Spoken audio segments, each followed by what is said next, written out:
عرف صاحب میں نے جیسا کہ عرض کیا آپ کی خدمت میں، ایک تو آئین کا اور قانون کا تقاضا تو یہی ہے کہ ہاؤس جو ہے وہ اسی شکل میں بلایا جا سکتا ہے، کوئی قانون میں اس کی گنجائش نہیں ہے کہ اسے آن لائن اجلاس کیا جائے۔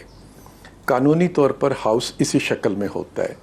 شہباز صاحب نے جو مطالبہ کیا تھا وہ بالکل درست مطالبہ ہے کہ ہاؤس کا اجلاس ہونا چاہیے تاکہ نیشنل اسمبلی اور سینٹ پارلیمنٹ عوام کے نمائندہ ادارہ ہونے کے طور پر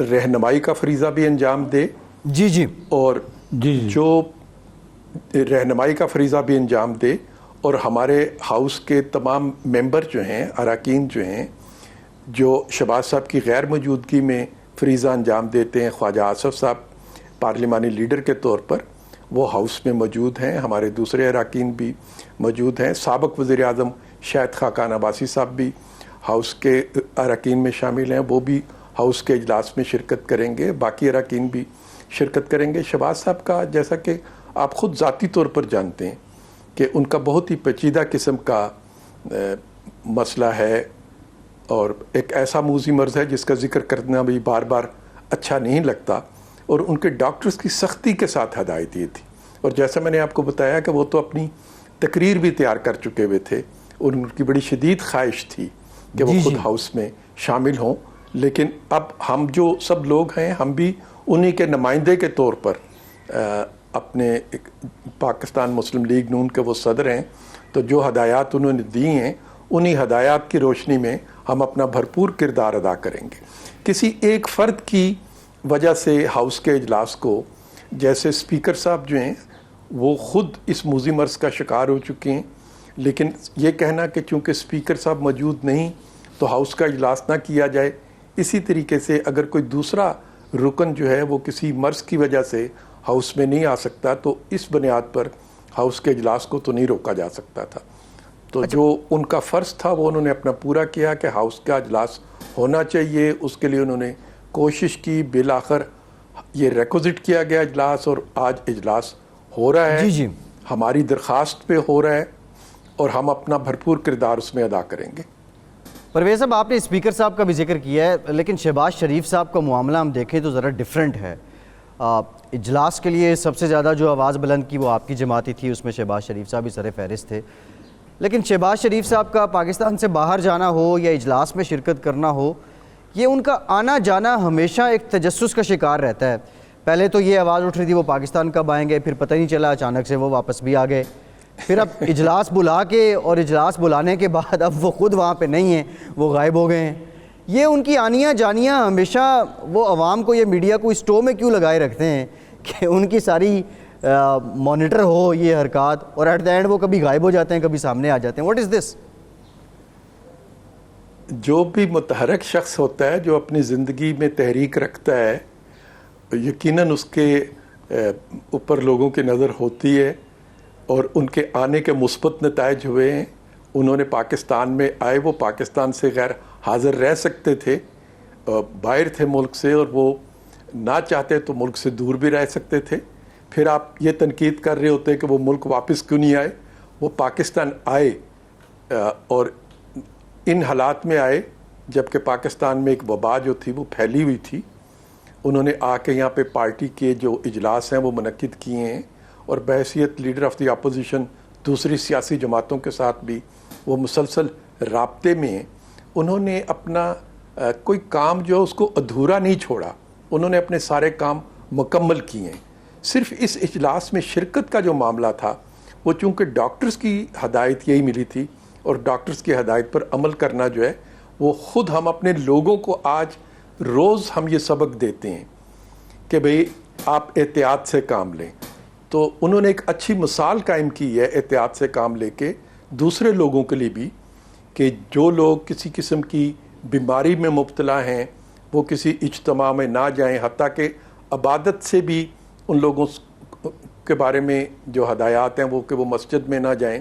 تو شہباز صاحب نے تو ایک زندہ مثال قائم کی ہے، ہمیں یقیناً انہیں اپریشیٹ کرنا چاہیے کہ وہ اپنا فرض بھی پورا کر رہے ہیں، اور احتیاط کا جو دامن ہے اس کو بھی انہوں نے تھاما ہوا ہے۔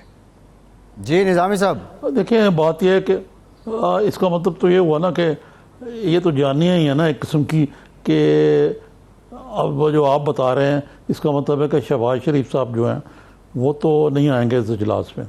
اس طرح جو آپ کا ایک مورل ہائی گراؤنڈ تھا اس میں میرا خیال ہے ایک تھوڑا سا فرق آیا کہ جب آپ کہیں گے کہ جناب عمران خان صاحب تشریف نہیں لائے تو اپوزیشن تو یہی شور مچائے گی کہ شہباز شریف صاحب جو ہیں اجلاس بلوا کے خود ریکویزیشن کروا کے پھر نہیں آئے.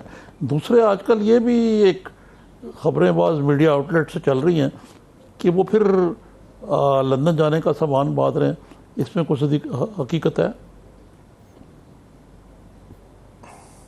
نظامی صاحب، یہ ہمارے سیاسی مخالفین اس قسم کی بہت سی باتیں جو ہیں اڑاتے رہتے ہیں. پہلے ان کا کہنا یہ تھا کہ وہ واپس نہیں آئیں گے، تو وہی لوگ اب یہ کہہ رہے ہیں کہ وہ واپس جانا چاہ رہے ہیں. جیسے ان کی پہلی بات غلط ثابت ہوئی اسی طریقے سے ان کی دوسری بات بھی درست ثابت نہیں ہوگی. اچھا یہ بتائیں جی کہ یہ پاکستان میں کرونا وائرس کا جو پہلا کیس ہے وہ سندھ میں ہوا تھا 26 فروری کو. آج اب اس سے 30,000 سے زیادہ لوگ، بلکہ تقریباً 40,000 لوگ متاثر ہو چکے ہیں اور 662 اپنی جان بھی کھو بیٹھے ہیں اس وائرس کے تحت. اور گزشتہ 10 روز میں 13,500 سے زائد کیسز جو ہیں وہ نئے ہوئے ہیں، جس میں 276 اموات دیکھنے میں آ رہی ہیں. تو یہ تو ایک طرفی کہانی ہے کہ یقیناً پاکستان میں گراف جو ہے اب بہت تیزی سے اوپر جا رہا ہے. تو یہ جواز کہ جی پاکستان تو بہت کم ہے، محفوظ ہوا ہے اس سے، یہ فیصلہ قبل از وقت کرنا کہ ایسا ہے. لیکن اس کے باوجود لاک ڈاؤن میں نرمیاں اور ترجیحات جو ہیں اس میں یہ کہ جی ہم تو بے روزگار اور غریب آدمی کی وجہ چاہتے ہیں کہ شٹ ڈاؤن نہ ہو، معیشت کا پہیہ چلتا رہے. تو آپ اس کو کس طرح دیکھتے ہیں اس ساری لاجک کو؟ کیونکہ مسلم لیگ کا بھی جو پوائنٹ آف ویو ہے وہ مجھے کوئی نیم درون نیم برون لگتا ہے اس لاک ڈاؤن کے بارے میں. نظامی صاحب، لاک ڈاؤن کے بارے میں ہماری پالیسی بالکل واضح رہی.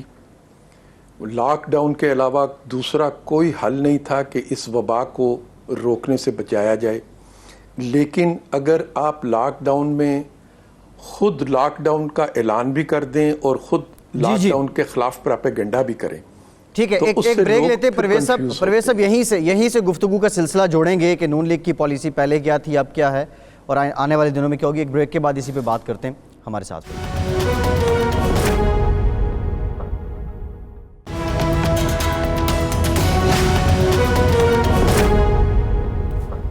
بریک کے بعد ایک بار پھر سے آپ کو خوش آمدید کہیں گے. نظامی صاحب، آپ نے بریک سے پہلے پرویز رشید صاحب سے پوچھا تھا کہ یہ نون لیگ کی پالیسی بھی ساری کیفیت میں ہم نے دیکھا کہ گو مگو کا شکار ہی رہی. پرویز رشید صاحب، آپ گفتگو کر رہے تھے، آپ بتا رہے تھے کہ نون لیگ کی ایکچوئل پالیسی کیا تھی اور اب کیا ہے. کو کلیئر کٹ نہیں پتہ لگتا ان کی پالیسی کیا ہے. یہ ذرا جی بلیک اینڈ وائٹ میں بتا دیں. بلیک اینڈ وائٹ میں پرویز رشید صاحب کیا پالیسی ہے؟ لاک ڈاؤن ہونا چاہیے تھا یا نہیں ہونا چاہیے تھا؟ ہو تو کیسا ہو؟ جی میں آپ سے عرض کرتا ہوں. دیکھیے، ہم سب کو حکومت ہے، سیاسی جماعتیں ہیں، پورا ہمارا معاشرہ ہے، اس میں ہمیں ان ہدایات پر عمل کرنا چاہیے جو ہمارے ڈاکٹر ہمیں بتاتے ہیں. کیونکہ اس وبا سے نپٹنا ڈاکٹرز کی ذمہ داری ہے اور وہ اس کے بارے میں سب سے زیادہ جانتے ہیں، اچھا جانتے ہیں، اور وہی اس کی دوا تجویز کرتے ہیں. ہمارے ڈاکٹرز جو ہیں وہ پہلے دن سے یہ کہہ رہے ہیں کہ ہمیں سخت ترین لاک ڈاؤن جو ہے اس کو اختیار کرنا چاہیے. دنیا میں جہاں پہ بھی کامیابیاں ملی ہیں وہ سخت ترین لاک ڈاؤن کے نتیجے میں ہی حاصل کی گئی ہیں. ہماری بدقسمتی یہ رہی کہ جب وبا ہمارے ملک میں نرم تھی تو ہم نے اپنی طرف سے تھوڑا سخت قسم کا لاک ڈاؤن کرنے کی کوشش کیا نہیں. جب وبا ہمارے ملک میں سخت ہو رہی ہے، یعنی اپنا عروج حاصل کر رہی ہے، ہم نے لاک ڈاؤن کو نرم کر دیا. یعنی ہم جو فیصلہ وقت سے پہلے کرنا تھا وہ آج کر رہے ہیں اور جو فیصلہ آج کرنا تھا وہ ہم نے پہلے کر لیا تھا۔ پھر ہم نے لاک ڈاؤن کے بارے میں شکوک و شبہات پیدا کیے کہ لاک ڈاؤن کا اعلان بھی کر دیا، لیکن وزیر اعظم خود بار بار آ کے لاک ڈاؤن کے نقائص جو تھے وہ بھی بتاتے رہے۔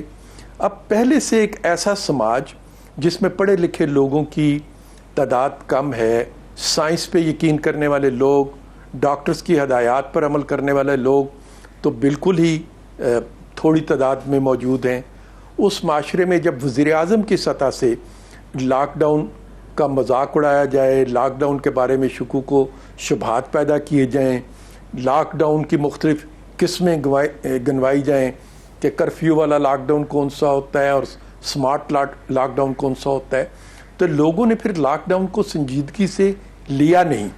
لہٰذا ہم نے لاک ڈاؤن کر کے اس کے نقصانات سارے حاصل کر لیے، لیکن لاک ڈاؤن کے جو فائدے ہونے چاہیے تھے وہ ہم حاصل کرنے سے محروم رہے ہیں۔ مسلم لیگ نون کی رائے پہلے دن سے ایک ہی رہی ہے کہ جو ڈاکٹرز کہتے ہیں ڈاکٹرز کی بات کو سنو، ڈاکٹرز جو ہدایات دے رہے ہیں اس کو سنو۔